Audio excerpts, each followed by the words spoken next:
Hi, welcome back to Engine Shop Joe. This is a driver's quick tip. If you get your engine serviced and you take off and it's just sluggish and check engine lights coming on, and you head back over and they did the fuel filters, you need to, if everything seems to be okay, pull that fuel filter back off that got put on the engine.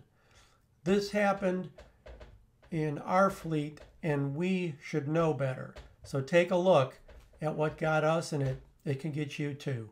This plug that's in my hand comes installed in the fuel filter from Cummins or Fleetguard, and it's a plug so that you don't pre-fill the filter and pour dirty fuel into the clean part of the filter.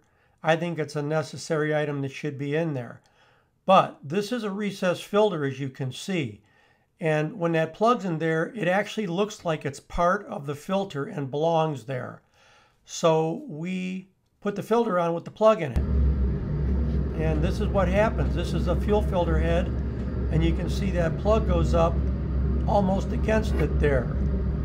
And you've got a lot of fuel pressure pushing fuel up past that plug, and it distorts the plug, and the fuel does get up into the engine sufficient enough for it to run.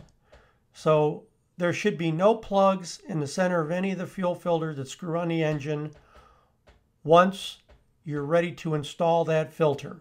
They're there, so if you pre-fill the filter, you don't put dirty fuel in the clean side of the filter. That's how important that is. Thanks for joining me on Engine Shop Joe. See you next time.